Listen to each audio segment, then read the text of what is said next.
बिस्मिल्लाहिर्रहमानिर्रहीम। अस्सलाम वालेकुम नाज़रीन। आंखों के गिद्द स्याह हल्के ख़त्म करने के लिए आज आपको एक बेहतरीन और कुदरती इलाज बताने जा रही हूं, जिसको आपने मेरे बताए हुए तरीके के मुताबिक इस्तेमाल करना है। इंशाल्लाह इसके इस्तेमाल से आपकी आंखों के गिद्द जो स्याह हल्के हैं या गड़े हैं वो चंद दिन के अंदर अंदर ही ख़त्म हो जाएंगे। ये बिल्कुल कुदरती इलाज है, आप इसका लाजमी इस्तेमाल करें। इसके लिए किसी किस्म के अखराजात करने की भी आपको ज़रूरत नहीं पड़ेगी। घर में आसानी से ये अवेलेबल होती है ये चीज़, जिससे आपने हल्कों को ख़त्म करना है। लड़के भी इसका इस्तेमाल कर सकते हैं, बच्चियां भी इसका इस्तेमाल कर सकते हैं। अगर आप बच्चों को भी इस्तेमाल कराना चाहें भी आप करा सकते हैं। कोई साइड इफ़ेक्ट्स नहीं है, बिल्कुल सादा सा और सस्ता सा इलाज है। नाज़रीन, आपने करना यह है कि रोज़ाना रात को सोने से आधा घंटा पहले आपने ये चंद पत्ते लेने हैं पुदीने के, अपनी आँखों के गिर्द इनको रखना है।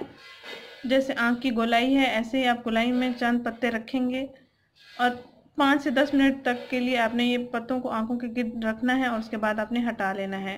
ये अमल आपने रोज़ाना रात को सोने से पहले करना है।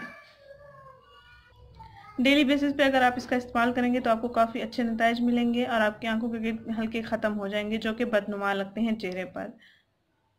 नाज़रीन, हल्के ख़त्म करने का ये बिल्कुल कुदरती और सादा सा इलाज है, इसको लाजमी आजमाएं, इंशाल्लाह आपको बहुत अच्छे नताइज मिलेंगे। नाज़रीन, अगर ये वीडियो आपको पसंद आई है तो इसको लाइक करें, इस चैनल को जरूर सब्सक्राइब करें, इस वीडियो को जरूर शेयर करें। शुक्रिया, अल्लाह हाफिज़।